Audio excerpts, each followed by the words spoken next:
welcome to the show. Today, I'm so excited. Chris Van Vliet. Did I say it right? Nope. Chris Van Vliet. No, I say we keep it in. No. Ready? Vliet. Vliet. Vliet. V-L-E. This is why you have your podcast and I got mine with fucking Just say it Vliet. Say it like Vliet. V-L-E. I'm saying Vliet, but I shouldn't say Vliet. Just Vliet. Vliet. Vliet. Hey, Vliet. That's it. But do Battlestar. Yeah, they had to do Battlestar Galactica. You got it. I used to, dude, I had fucking so much trouble with that. Dude, what a great start. Listen, no, I'm putting this all in. Hey,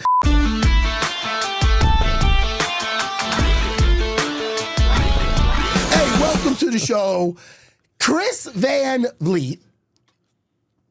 Yes? Yes. This is how unprofessional I am. First of all, Chris, thank you. Thank you so much for being here. Thank you for having me. Pleasure to be sitting with you. Do you know any, I can't wait to get to know you, first of all. Likewise. I am a mess. What do you think of me so far? Let's get the audience. No, hold on. How about we set the table here, all right? This is so fucking, I gotta be me, Chris. You're gonna know right away I'm a fucking mess. First of all, for the people, everybody that's into podcasts should know who you are. Your podcast is fucking slaying it. And, you know, I want to ask you a lot of things and how you got started and everything. Likewise. I have so many questions for you, too. Well, the first thing is about how successful, how you got to where you're at. But I know how you didn't get there. And that's by showing up fucking 10 minutes late, fucking up your name when I'm fucking, dude, you must think I'm a total fool. No, so I want to set the table for you. Okay. UFC 69. Well, thank you. You're building my confidence back. All right. So we didn't have the money to order this between me and my friends, but my friend's neighbor was getting it and was like, he invited me over. I don't know if you're allowed to come over, but just come anyway. And we went down to the basement. I'm from Toronto, so we have basements there. I love Toronto. We're down in the basement. There's not even room for us to sit, and we're watching this. And I just remember the look on GSP's face when he got knocked down for the first time. We're like, oh, damn, this is going to happen. This is going to happen. You, how old were you then? I was 24. You were 20? 2007, yeah. Wow. Wait, no, I was 20. Yeah. Yeah, because I mean, shit, man, I'm 51 now, you know? So it's fucking, you know what? I love when people bring that up to me because, you know, everybody knows exactly where they were. Of course. It's crazy. One of the biggest upsets in MMA history. Like, yeah. No, I mean, that's both, you know, a compliment for me pulling it off, but also it's kind of an insult where it's like no one thought at the time. You know what I mean? It felt weird. But it's because GSP was invincible. Yeah. Right? Like, and I think that nobody thought that GSP could even get hurt at this point. Yeah. I mean, listen, that was my Rocky movie. But it's not about me. When are they going to make a movie about your life? He got excited next to me, my producer, you know? He wants dibs on that. He wants dibs on it, you know? And he does, because this guy takes care of me. As you see, when he's giving me the text, where the fuck are you? Oh, you don't see those, no. But as I spill my espresso, now this is amazing to me because, you know, there's guys like my buddy, Joe Rogan, you know, the biggest podcast out there. Like, I seen his path, but he already had a name. Yeah, like people, he's either the Fear Factor guy, the comedian, the UFC guy. News radio. News radio. Yeah. So he had a name, but I saw his whole journey, and it's amazing.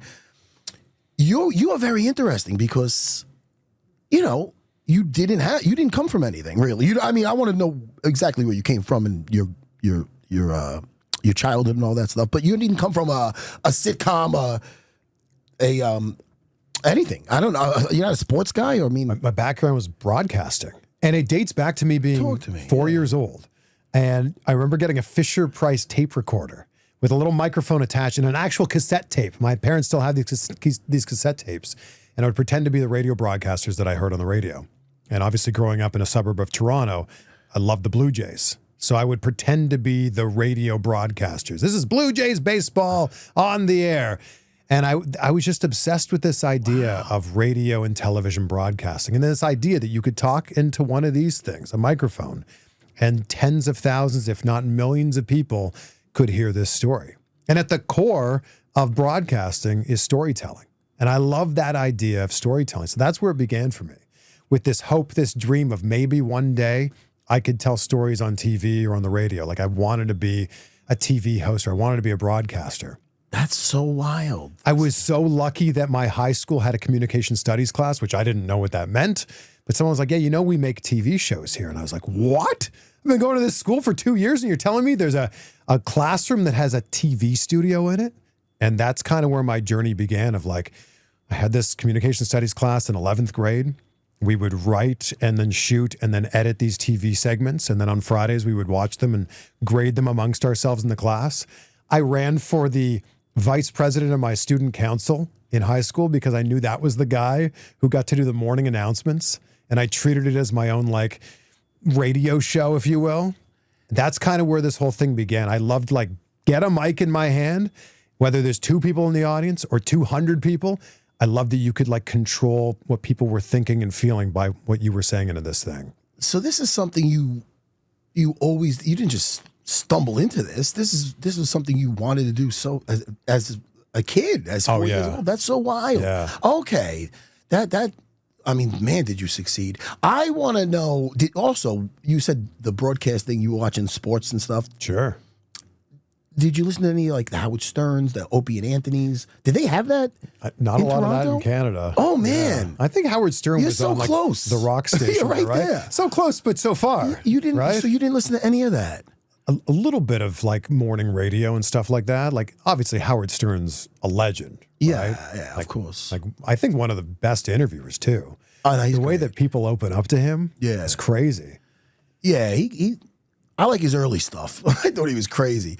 You know, at the time, he was it was groundbreaking what he was doing. Oh, stuff. yeah. As far as with the getting in trouble, getting fired from just pushing the envelope, right? Pushing it. Yeah. And now he just seems like he really is. He's older now too. You ever listen to Opie and Anthony? No.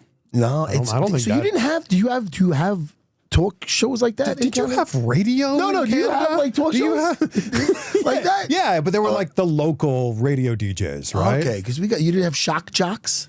A little bit. Like there was a radio station in Toronto, The Edge, 102.1 The Edge, and they had like familiar. their Canadian versions of that, but not in the same way that they would have it here. All right, so podcasting. What made you?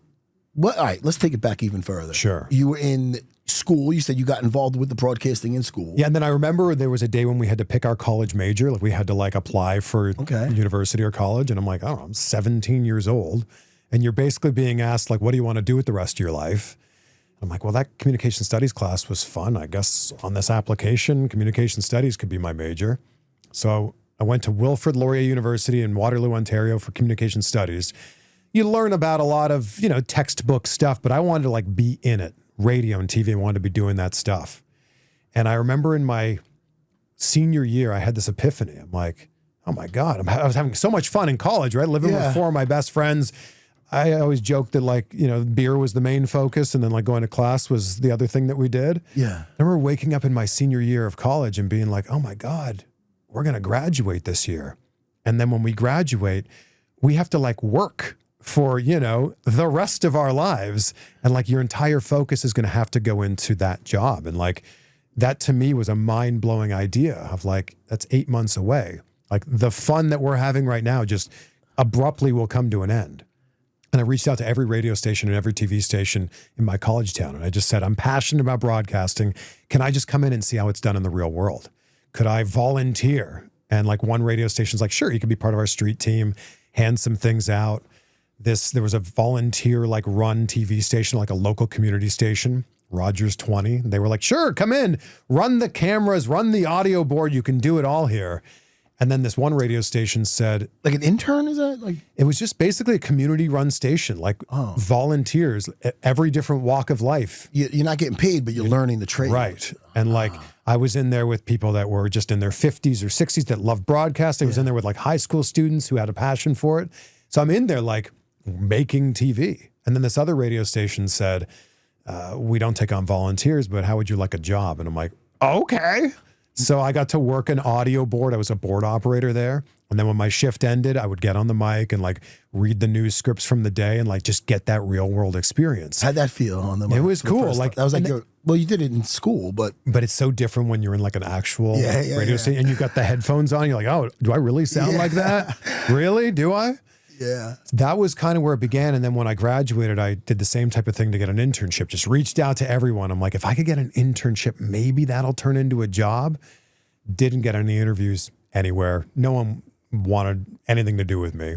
So I lied, and there was this tiny this tiny TV station called Chex TV in Peterborough, Ontario. And I said, I'm going to be in town next week during spring break. Could I come in and just chat with you about a possible internship? And they're like, we don't really do that kind of thing. But if you're going to be in town, sure, come in. And it was a total lie. I hadn't been to that town in 10 years or whatever. But it's the idea of, right, if you make yourself available, the chances are you might get closer to a yes. So they were like, we don't normally do this, but sure, we'll give you an internship a few days a week. That ended up turning into me being on air after a few weeks. And that was really what started this process of like, I got to be on TV at a small station where, Matt, I was writing, shooting, editing, and reporting all my own stories, doing it all, learning it all. What news? This was a news channel? Yeah, it was a local TV station. News station. Yeah. Like where like honestly a news story was like, we got a new stop sign. Well, I mean, yeah. How did people start noticing you around town type of thing? Or? Not there. Oh, it was just like like I remember showing up.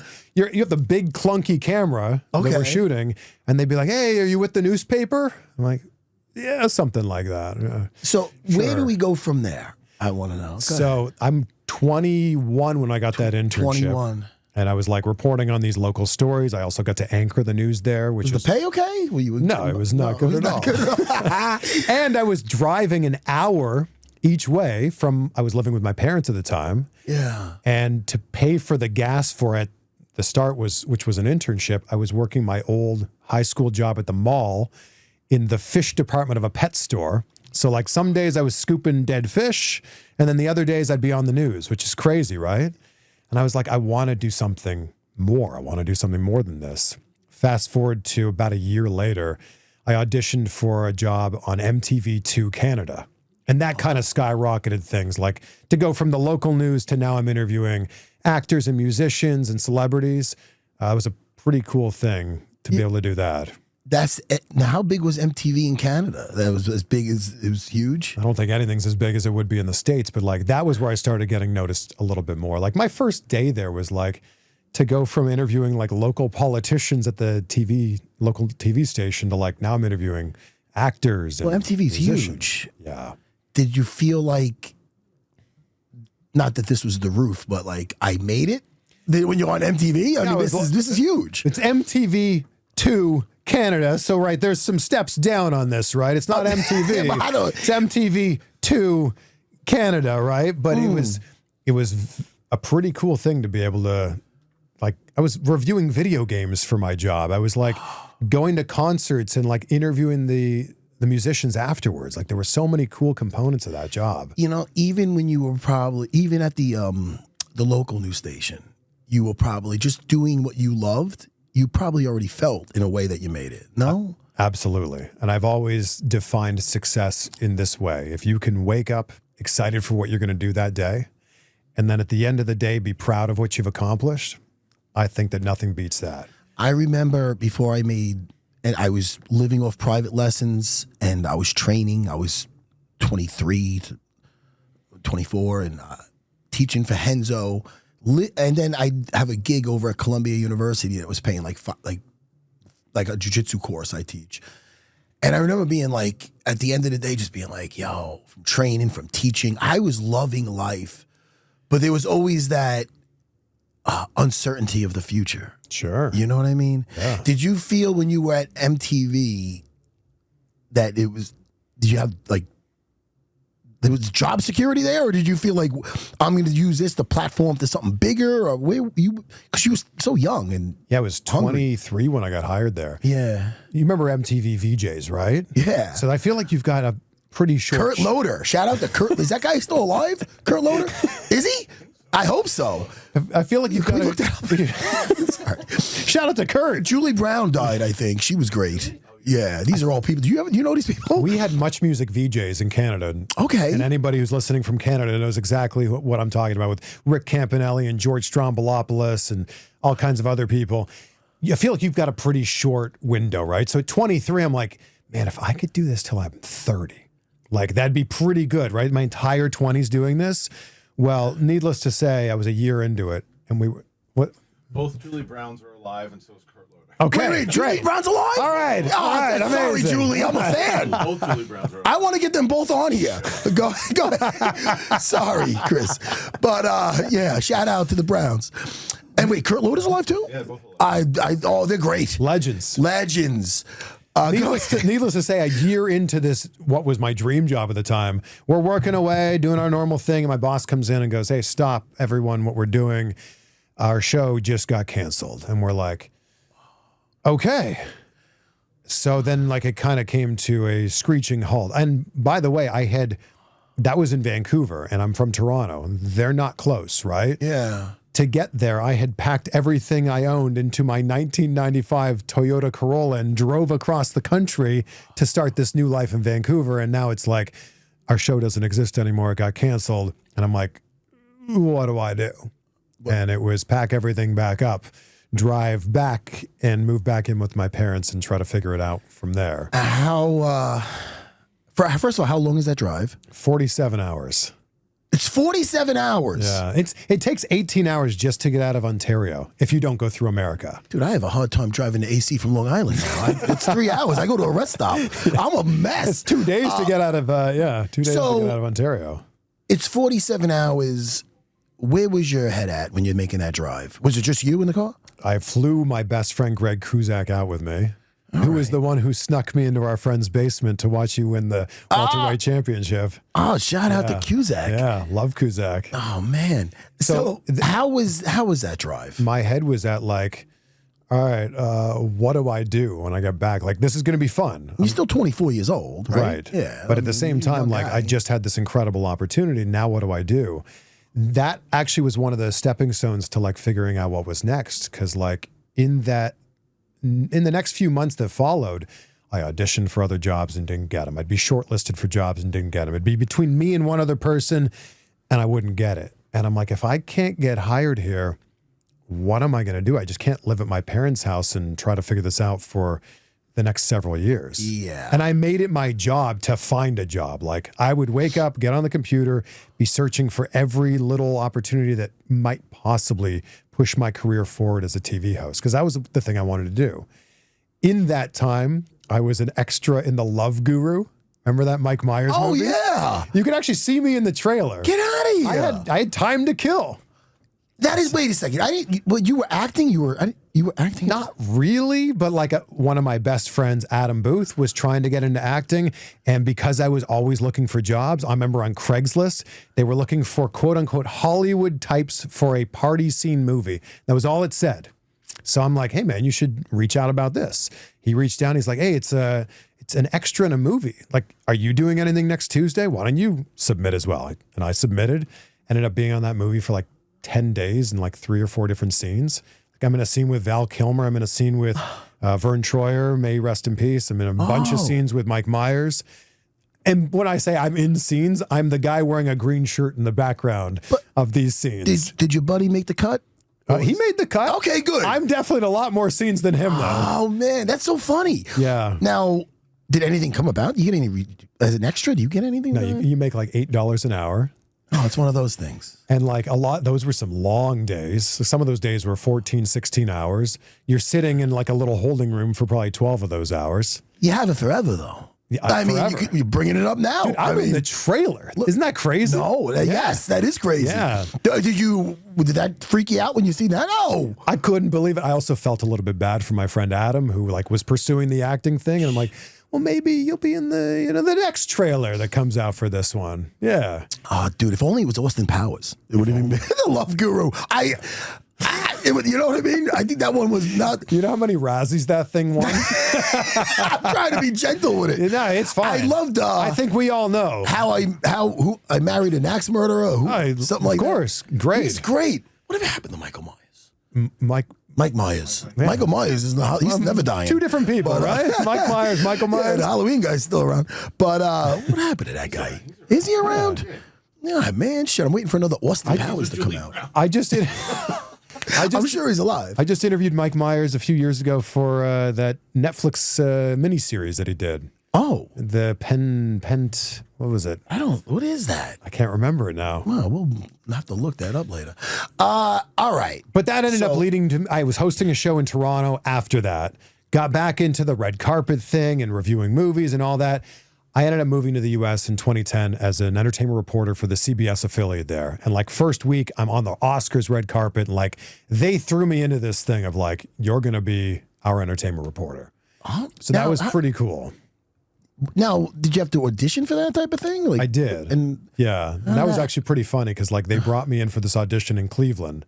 And up to that point, I'd auditioned for lots of jobs in like New York and LA. And I just... Where were you living when you got to the US? Toronto before that. And then Cleveland, when you got to the US, Cleveland was my first market. Yeah. And I remember my agent being like, how would you feel about being an entertainment reporter in Cleveland, Ohio? And I'm like, if this is going to get me an opportunity to move to the US, like sign me up. Like there's going to be so many more chances there to do all kinds of different bigger things. An entertainment reporter. Now, did you even know what the heck that is? I mean, it's a part of that. I guess it's part of the broadcasting field. It is, obviously. Yeah.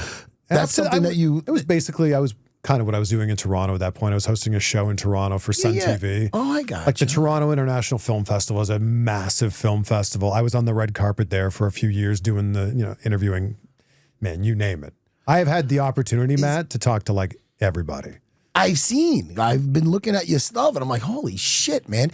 But it's you built your name up just slowly and surely. But then what about the podcasting? Is this where you made all your connections?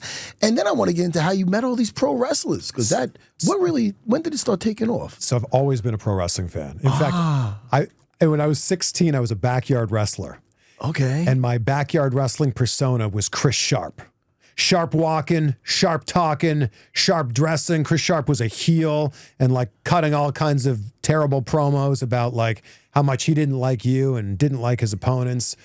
So I wanted to do this. And when I was 20, I trained to be a pro wrestler. I went to a wrestling school in Toronto. Oh, wow. You really were into the pro wrestling. I wanted to be a pro wrestler. Yeah. It's a wild. I find that whole scene wild. Sure. I went to one recently. Where'd you go? My buddy, Kevin Cross. Carrion. Yeah, Carrion. Yeah. Great guy. What a nice Carrion guy. Cross. Very good. Cross. He's a legit badass. He's very good in jiu-jitsu. You see him break those 3 baseball bats? I brought it up on the show. He was in here. And he visited my school before, and I seen him roll with my guys. He's fucking good. Yeah. And what a sweet guy.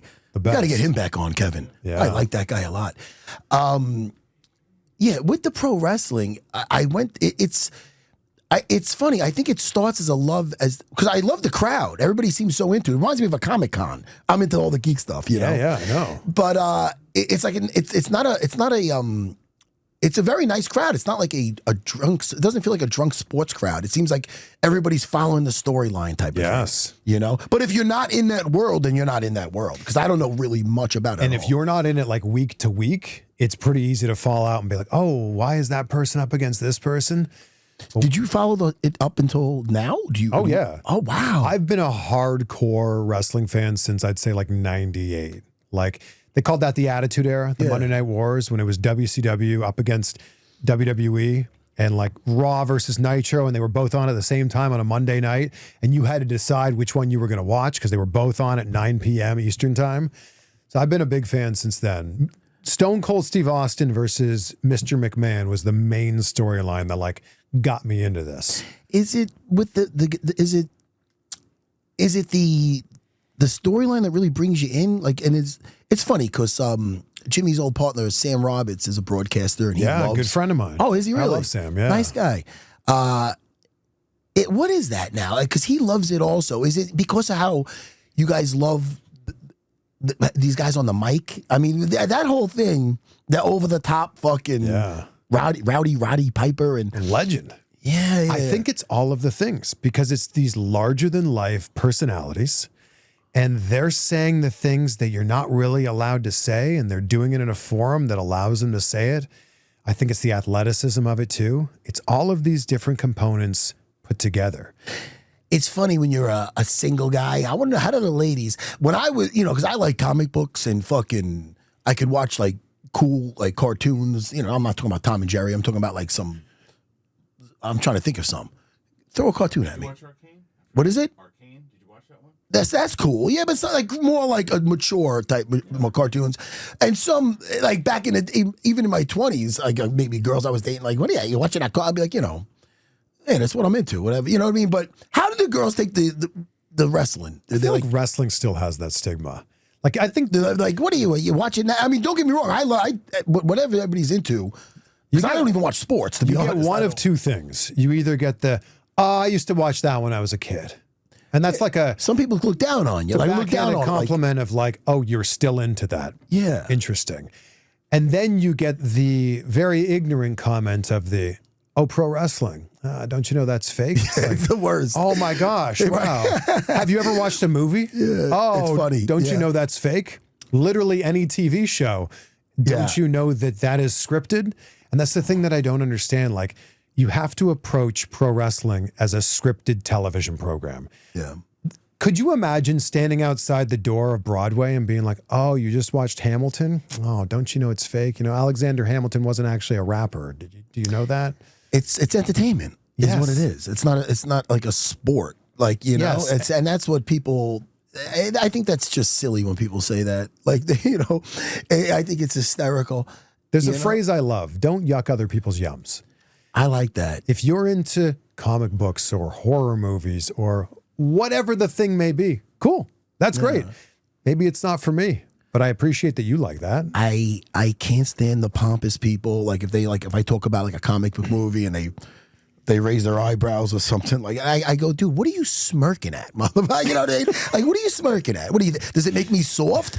I could take you down and take your right arm off if I want to. I'm not going. I'm a mature man, but no. My point is, like, it's so funny because people think I'm into sports and they bring it into me. I don't even know who's in the fucking Super Bowl or in the World Series, and but yet I wouldn't say they're like, oh, you're into fucking football. You're into guys just running into each other. Like, I would never shit on the like.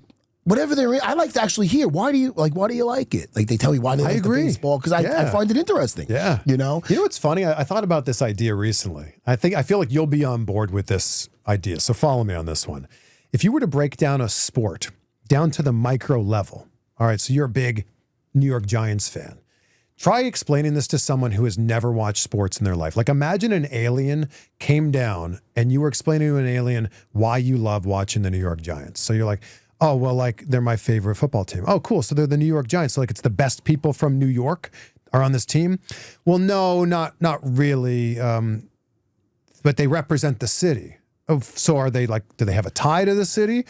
Well, no, they've been paid to play for this particular team. And then when you break this down for like baseball, so are they from like the country? Well, no, not all of the players are from the country, but but they're always like, they have an allegiance to this one team. Yeah, until they get traded to another team and then they'll have an allegiance to that other team. And you see what I mean when you break this down? It's funny you said that because I always thought like, all right, this guy's a diehard fucking Jets fan and this and that. But I'm like, what do you love? The jersey? I mean, like they're always different players on it. And for more money, this guy will go over to that team and this guy, there's no honor in it. They don't even play. I don't understand. I mean, so they don't even play in the state that you're cheering for. It just, but I mean. Jets and Giants always blow my mind with that one. It's crazy. That's why. They're in a different state. Yeah. Or maybe it's just you're taking pride. Like when I was really young, for some reason, it was very popular. The Islanders, with Bossy and whoever else was on there, I don't remember. But I wasn't a big. That's when I was a kid. But and I'm not hating on pro sports. I love it, and I was very invested in the World Series being from Toronto, and it was the first time the Blue Jays have been in the World Series in 32 years. I'm just saying, like when you try to break this down to a granular level. Yeah. It doesn't really make a ton of sense. I always like to hear like my old pizzeria bosses loved baseball. They loved it.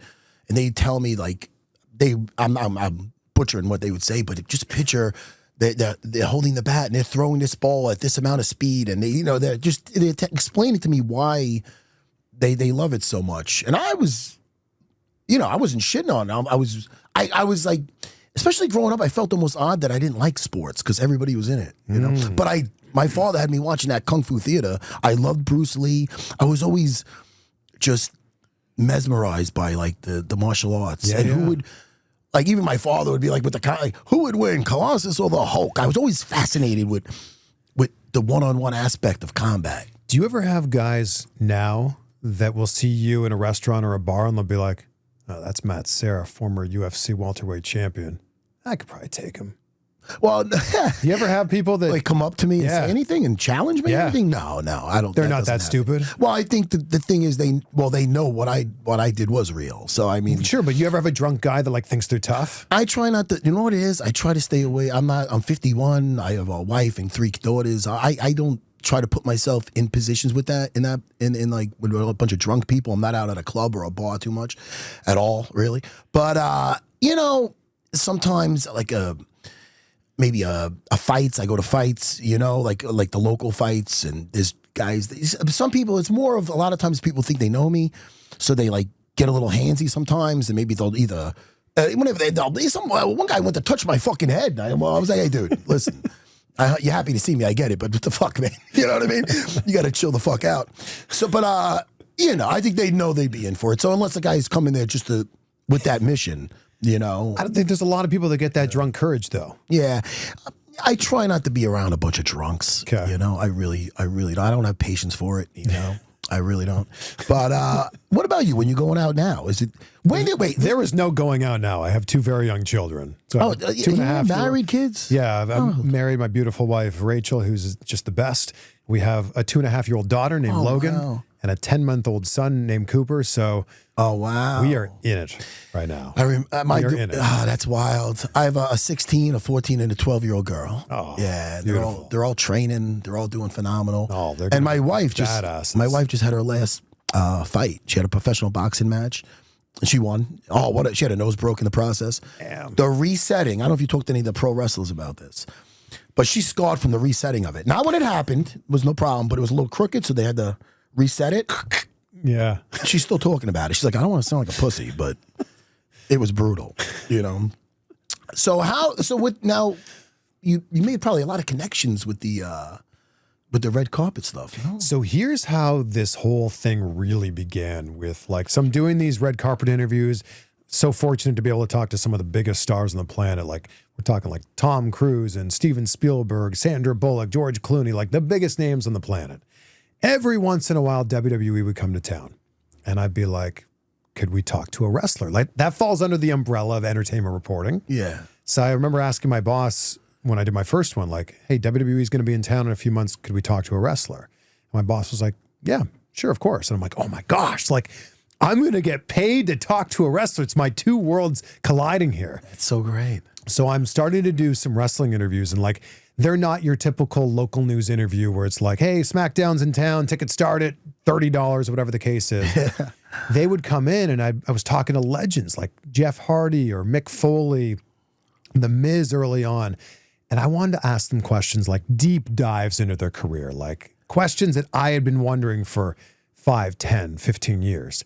And I think that when I was able to ask them these questions, it went from all of a sudden their mindset was like, oh, this is going to be a boring local news interview to, oh my gosh, like he's speaking my language. Like he knows my craft. And you can't fake that funk. You've been watching this since a kid. That's like me interviewing, I know Stanley's dead. Christian, you don't gotta look that up. But I'm trying to think of a comic book person.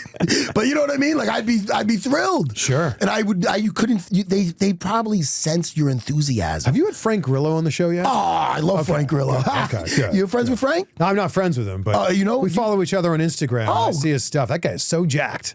First of all, he's just a down-to-earth guy. He's awesome. He's just such a great guy. I met him on the set of Kingdom when I was doing a show called Dana White Looking for a Fight on YouTube. I like to give it a plug once in a while, Chris. Sorry. I like to look at the camera like Stanley Roper from... is that before your time? Did you ever see... I don't know Stanley Roper. I'm quoting American sitcoms. What was that? Three's Company? Anyway. But where was I? Bring me back, my ADDH. You were going on his journey. Yes. All right, so I'll go back to the journey here. So I'm doing these deep dive interviews, right? Yes. And then I'm like, the kind of bad part about the local news or just TV in general is like, I did this interview that I'm super proud of with name the A-lister or name the WWE superstar. And the only people that are going to see this are the people that happen to be watching Channel 19 on this Wednesday, tuned in with the TV on at 4:14 p.m. when that's airing. And I just thought, man, that kind of sucks that that's the way the broadcast model works.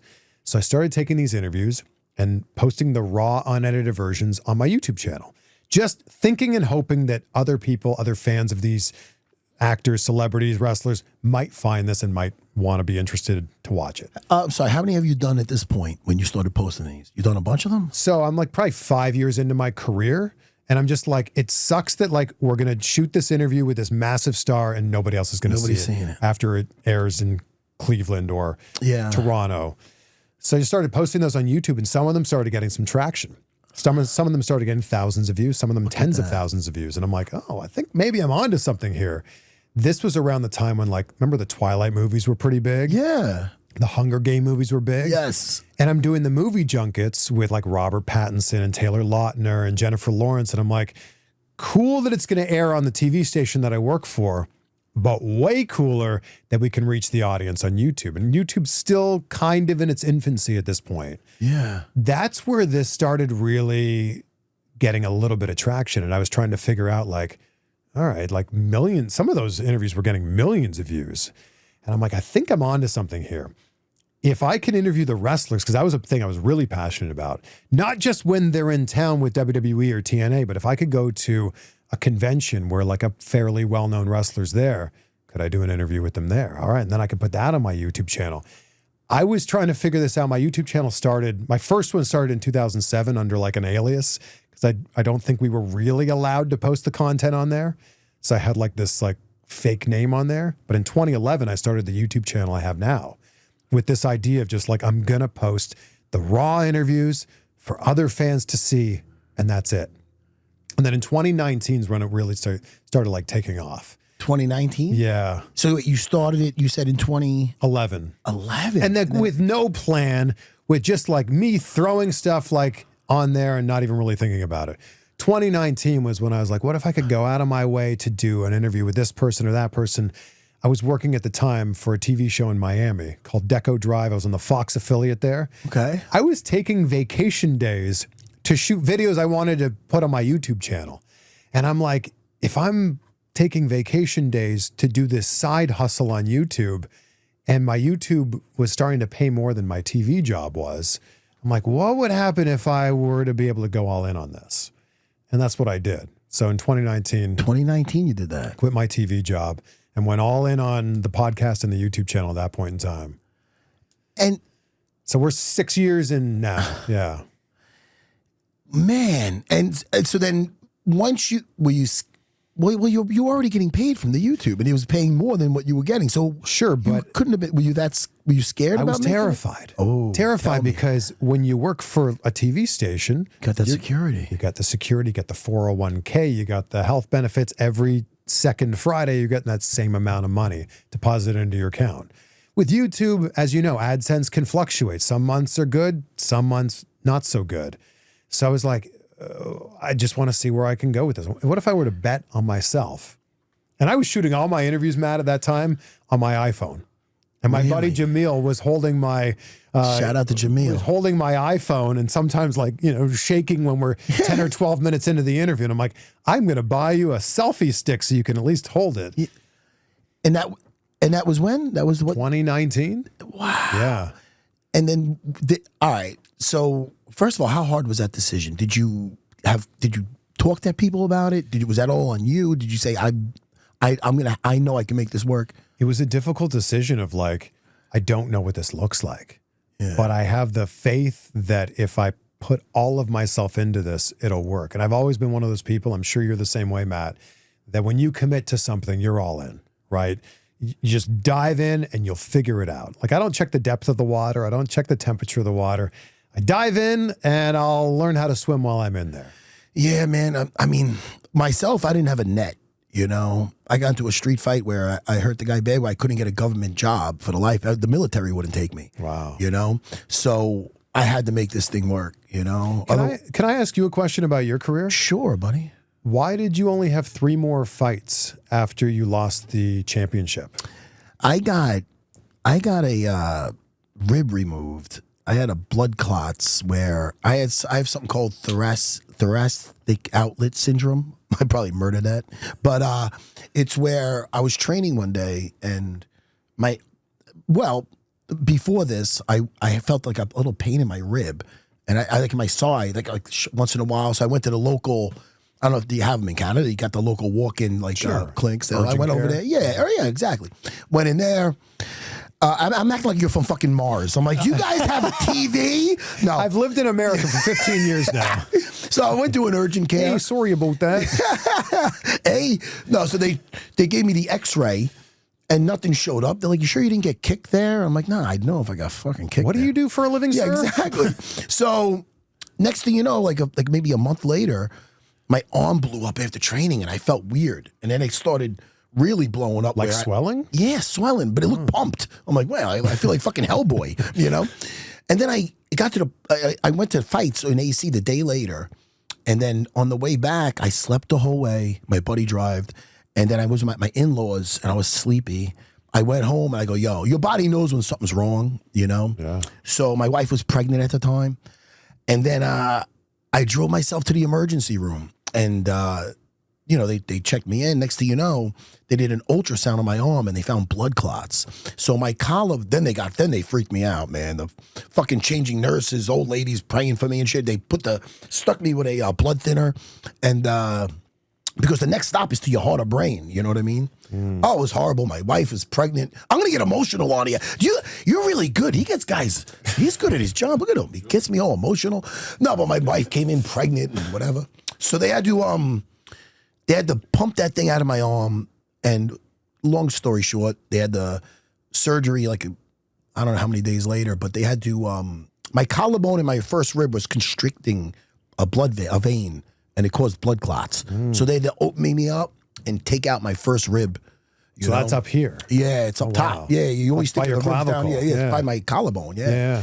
So they had to take that out, and then that was a health scare.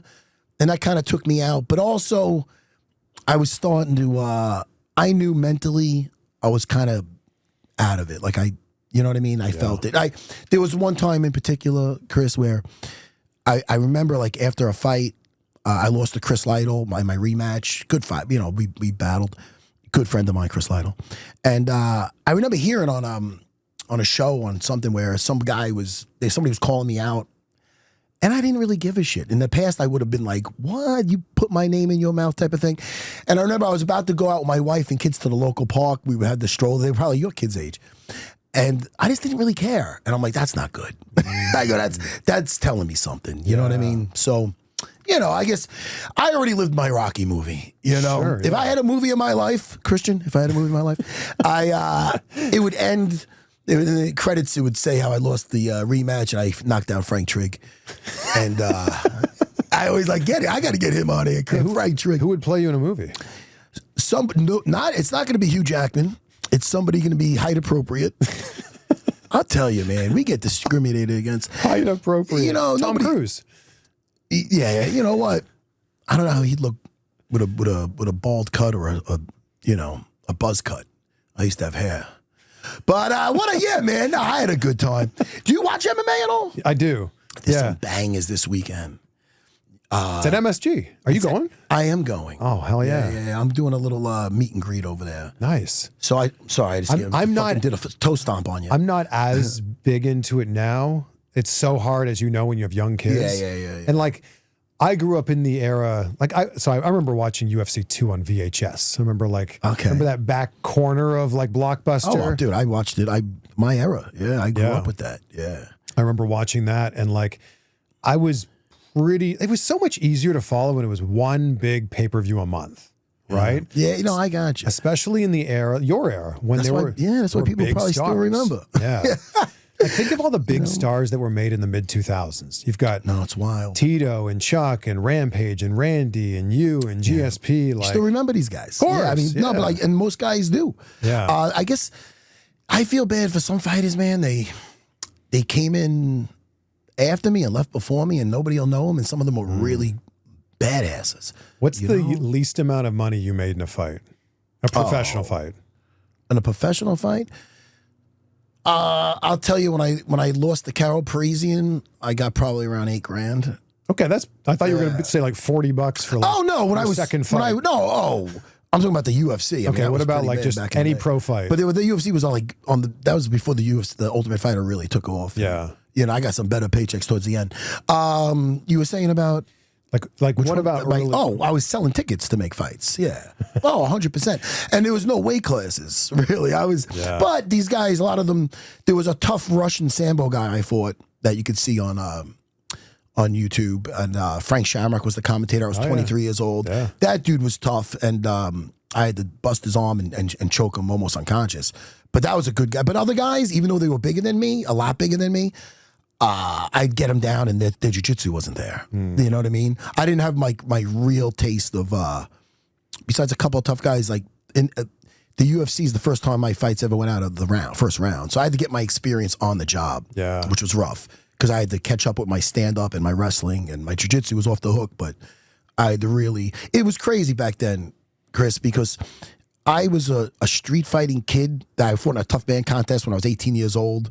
Mr. T was the referee, and I knocked out a couple of guys. Insane. Yeah, and I was a street fighting kid, and then I had to develop the jiu-jitsu philosophy early on, where their philosophy was, don't strike, just be out of the distance, close that distance, get it to the floor where you're at an advantage, and just dissect them down there. Yeah. But then I had to bring myself back to be like, all right, everything caught up. Now you have to go back to kind of that street fight mentality where you're going to have to be in that pocket. You know what I mean? Especially if I was fighting at welterweight, a bigger weight, a guy like George St. Pierre, I couldn't utilize my jiu-jitsu by just taking him down and smoking him.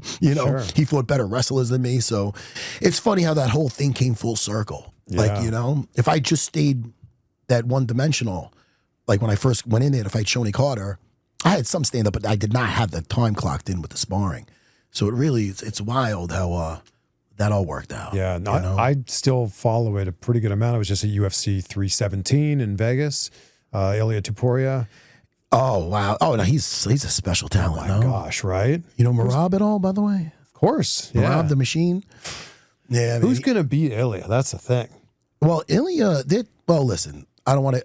When this airs, the fight would have happened, but Jack Della Maddalena, I'm killing his name also. And I also, I do the UFC official podcast. I kill all the names. But he's fighting, he's fighting Islam Makhachev. Yeah. And if Islam beats him, they are talking about Ilya versus Islam, and that would be huge. That is, But Jack is a tough guy, man. Yeah. I think people are looking past him. Are you familiar with Jack? Yeah. He's from Australia. Yeah. How familiar are you with pro wrestling? You watch any WWE? Could you name 5 current wrestlers? Current? Yeah. That's a challenge. I'm not trying to put you on the spot. No, you should. You should put me on the spot. Okay, this will be interesting. We went to the Garden. Okay. So we went to the Crossing. You remember we fought in the cage? Well, I'll tell you right now, you're not going to consider Jake Paul a pro wrestler, are you? Of course, no. His brother. Not Jake. No, Paul. His brother. There's Jake Paul, and then there's Jake Paul, and there's his brother Logan Paul. Hey, okay. I only remember Logan because Logan's my fucking snit. There we go. There's Logan Paul. Yeah. There is also Go easy. Go. Who's your friend? Oh, well, there's Killer Karrion Kross, okay. Of course. Yep, sure. Killer Karrion Kross is my favorite pro wrestler. Kevin. People know him as Kevin? Yeah. He's a legit badass. I know I said that earlier, but I'm saying it again. I'm buying me time to think of another name. So now, I know all the old school guys, but the new school guys, shit, man, I think you got me. I don't think I remember you. You know I know more. If I say some names, you'll be like, oh, I know who that person is. Yeah, like right now. The Ultimate Warrior. Yeah, of course. Nah, but that's old. Yeah. That's my guy. Think about who was just in that movie that you liked? Oh, Oh, wait, hold on. The Rock. Hey! Yeah, man, he's still around. And also Peacemaker, John Cena. Hey, there Let's you go. I got 4. Yeah. I got Pretty 4. Good. Yeah. He used to fight in MMA. Dave Bautista. No, he's retired. Very briefly, and he shouldn't have fought, but he fought anyway. CM Punk. There you go. I did it. My 5. Give me some. Come on, man. There we go. Jamil, man. Air high 5. Hell yeah. The guy that gave you all the assists. Oh, sounds Christian. I'm sorry, dude. Thank you. I feel like that was rough. I've taken your podcast completely off track. This is somewhat of a movie podcast. We haven't even mentioned one movie. Did you? I can't wait to give this a shout out because there's nothing like going to a movie theater. Me, my wife, and 3 daughters, after Serra BJJ, we went to the AMC theater at 10 p.m., maybe 3 other people in the theater. We saw Predator Badlands. Pleasantly surprised, Chris. What a movie. Fun. Are you into the sci-fi stuff? I am. I haven't seen that movie. Listen, this is what I'll say with the Predator movies. Okay. Predator 1 with Arnold. Oh, wow. It is great. Yeah, classic. Predator 2, Danny Glover, underrated. What are you making faces, producer? Yeah. Oh, you like it? I love it. I thought that was great. Then after that, the one with Adrian Brody, okay, it's not bad. Oleg Tartarev is in there. Shout out to him. My master Henzo upkicked him, knocked him out. But that was okay. But I'll put this one, Predator Badlands, as my 3rd favorite. I go. Prey? Prey was good too, but not as good as this. I like this better. I thought this was great. It was fun. It was fun. And you don't have to watch any of the other movies. I love movies like that. And you said you like sci-fi? Yeah, I like sci-fi. Did you watch the new Dune movies? It's been tough with kids. Call security. Call security. Get him at it. Jamil, right. get ready. Well, we're going to war. I'm only kidding, Jamil. Chris, what a great movie. Your wife will like it too. I'm just throwing that out there. Does she like that kind of stuff? It might be a tough sell for Rachel. It is Star She's a Wars Jersey for girl. I feel grown-ups. like you would love my wife. Oh, yeah? She's a Jersey girl. My wife grew up in Brooklyn. Oh, okay. Yeah. Very similar. Yeah, you know. Speaking of that, Yeah. can you suggest some great pizza around here? Oh, dude. I love New York pizza. I don't like to. It is my favorite category of food. There's something I'm very proud of, and I don't brag. When I was on Joe Rogan, I brought this up, and I don't like to brag, but I will brag about this. Please. Out here in Long Island, we have a few champions. 3, 4, including Marab, but we have Chris Weidman, we have Aljamain Sterling. They both have their very own day here in Long Island. There's a Chris Weidman day, there's an Aljamain Sterling day. Now, I don't have a day, and I'm not lobbying for one. I have a slice. I have a fucking slice. The Serra slice at Talio's, the G is silent. Don't call it Taglio's. We'll get, security in here. It is so good. Talio's Pizza, my buddy Rob. It is my very own slice, and you have to try it. It is so amazing. Well, it's got tomato sauce, vodka sauce, mozzarella cheese, some pecorino, little something around there, and a little spray of pesto on it. It is, and the most important thing when I talk about Talio's Pizza is that they import their flour from Italy. Whoa. They import it, their ingredients. He's got another pizzeria next door to him, and he sends me pictures of them getting their flour. He's like, shake my head, the poison, the bromate, the bleach, all this shit. I don't know, do they allow that in Canada, the bromate and bleach? They probably do. But they don't, in Europe, they don't allow it. It's poison for your body. So now I am truly living the dream. I'm teaching jiu-jitsu. I'm doing this. I have a slice, and I'm like a ninja turtle because I could eat pizza on the way to being a savage on the mats. And I don't feel bad. And you look great. Oh, I'll show my abs if you want. No, I'm not going to show my abs, right? We just met. Is the lighting good enough in here? Come on, man. Oh, it's my show. I do what the fuck I want. Wow. Christian, give it a touch. Don't touch those abs. Shout out to Step Brothers. I love that. You like comedies too, or no? I love comedies. But back to Dune. You got to watch that thing. I don't give anybody homework, but you will. Okay, thank sign me up.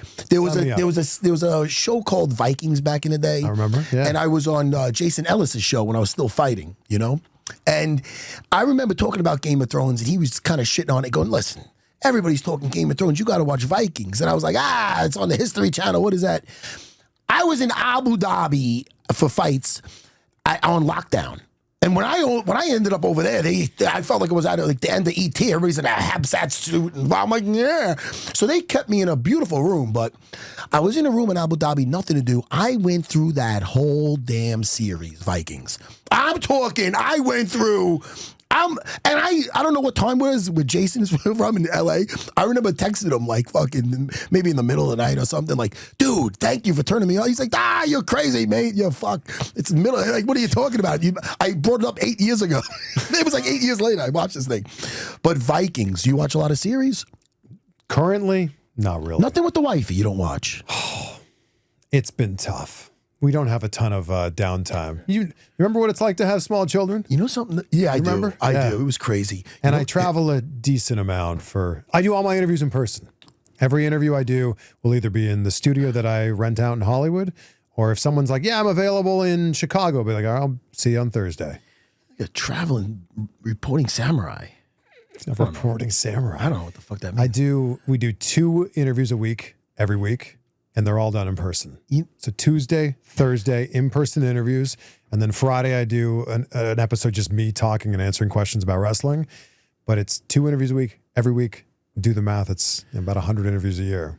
You're a busy man. You're like one of these pro wrestlers on the road. I'm trying to. My thing is like, sure, you can interview someone over Zoom. And I'm not saying anything bad about people that do that. But I would rather be in the room with somebody. Like when you walked in here, I was able to give you a hug. Yeah, I'm able to look you in the eye right now and have a real conversation rather than looking at a computer screen and going, "Oh no, you're okay." No, sorry. As I was saying, yeah, you know what I mean. Like I want to be able to we'll take a photo after this. Yeah, where like I'll be able to put my arm around you and be like, "Hey, me and Matt Serra, this is cool." I love that. I love the in studio interaction. The only thing is, I'm in fucking Long Island where everybody's got to get on a train. It's a little easier in Manhattan. You know what I could mean? see that. When I was doing I still do Unfiltered with a great comedian, Jim Norton. He was on that old Opie and Anthony show. He's been broadcasting for 20 years. With Sam Roberts co-host. That's right. Yeah. We just talked about that. But we were doing it in studio, then they took us out because of the pandemic. But it's so much more okay. I have ADD, by the way. It's so much more convenient for me doing it from the house, and we kind of got it down with the virtual. But it's so much. I agree with you. It's so much better when. That's why we're based in LA, where it's like that's a city where people are coming through, whether they live there or they don't. They're coming through for something at some point in time, right? 100%. But my producer's getting my attention with this. The WWE. Did they ever contact you about working for them? I've never auditioned for them or anything like that. I get to do a pretty cool thing right now where I get to talk to all of the great WWE superstars, but I also get to talk to talent from TNA or Ring of Honor or AEW or wherever it happens to be. So it's pretty cool that I get to talk to everybody. Are you done with the acting? Oh, I am certainly not an actor. Yeah, but I mean... So, Matt, I have played reporter number 1 in a movie called Love Finds You in Sugar Creek. I played reporter number 1 in a movie called Criminal Activities with John Travolta.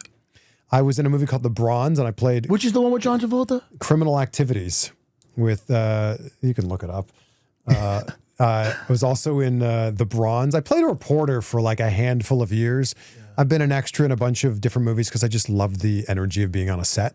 Yeah. That's a fun thing. I'm certainly not an actor, though. But I think you found your niche, man. You are killing it. Thank you. And I love it. I love it. What advice, besides getting in-studio guests, because I think I'm screwed with that, I get people in once in a while. Who's going to say no to you? You know what the problem with me is? And my producer's going to agree. I don't like asking people for shit. I don't like... I should. How about this? I'm still surprised when you got in here, you seen that fight with George. I get weird. I get surprised that people know me. And then Christian goes, hey. I didn't just see that one fight with GSP. Well, listen... I saw the next fight. We don't need to talk about the next fight. Oh, no, we don't talk about that in Canada. Chance, Chris, deafening chance. Toronto's always so nice to me. They come up back in the day, too, they come up to me, handshake me, hand me weed. I'm like, how do you, I didn't even know, I smoke. Anyway. But Montreal's George St. Pierre's city. I get it. Oh, yeah, they hated me. But well, maybe because he beat my ass, but they were sweet after. But anytime anybody brings up that fight to me, I always, even with my wife and kids, I'm like, thank you. I go, don't watch the rematch. I go, Could you imagine if you beat him in Montreal? Do me a favor. I'm going to stand up. Why don't you kick me in my nuts and have Jamil just put me in a chokehold at the same time? Because I want to get to your next question is, how many back fists do you have to take before you finally... But anyway, Chris, back to your question, though. I'm only kidding. The guy, listen. I think the biggest thing is like you have to the advice for growing a podcast. I think the biggest thing is you got to ask yourself, what's the reason you're doing it? I think you need to ask what your why is.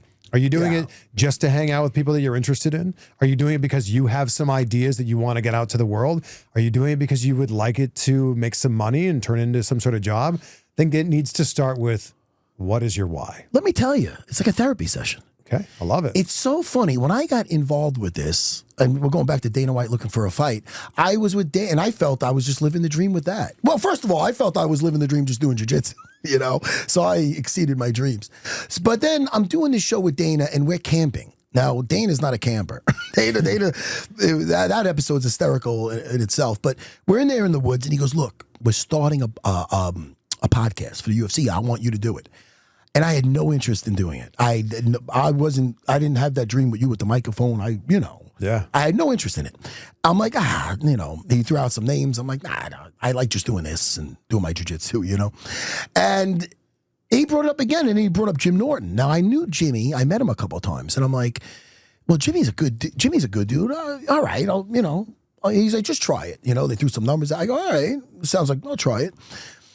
And then I just was having a good time with Jimmy. We have a really good time. We have a great time. I've been doing it twice a week for like the last 9 years. And we've been just doing the podcast. Yeah. I've gotten maybe only one note since then. When I first started, I cleaned up my act a lot. But they're like, Matt, we love you. We want you. We want that Matt Serra experience. But we counted 22 fucks in the first. I go, I'm sorry. I was talking about Game of Thrones. It was the White Walkers.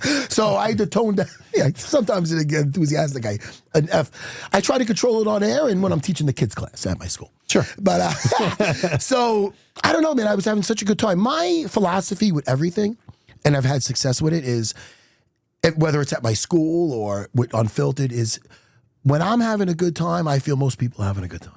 Hell yeah. And you are so fun to be around. Like, thanks, Like man. You have this charisma that just oozes out of you. Like, how can you not be having a good time when this guy's having a great time? Well, this was funny the way we walked in today, though. I like breaking down the fourth wall like Deadpool. I had some ashes on me. I was 10 minutes late. Unprofessional. I'm 51 years old. I got to clean up my act. You'll get there. But hey, man, I'm having fun. I hope you had fun. I had a blast. I really had a good time getting to know you.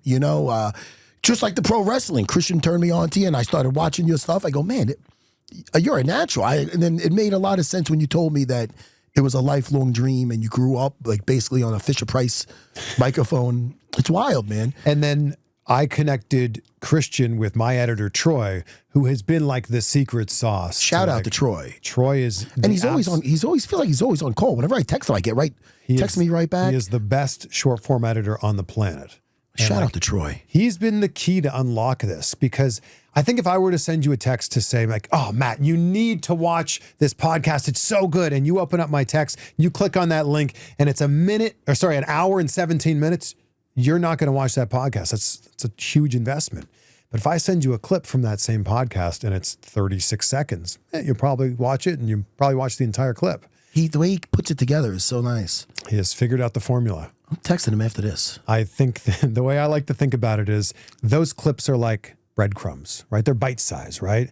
Really easy to watch a clip that's 30, 40, 50 seconds. Get a taste for what the podcast is all about. Get a taste for what Matt Serra, Chris Van Vliet's personality is all about. If you like that, maybe you go looking for a longer clip, 2 to 5-ish minutes on YouTube. I like to think of that as the slice of bread, right? A little bit more to bite off, but you're enjoying it.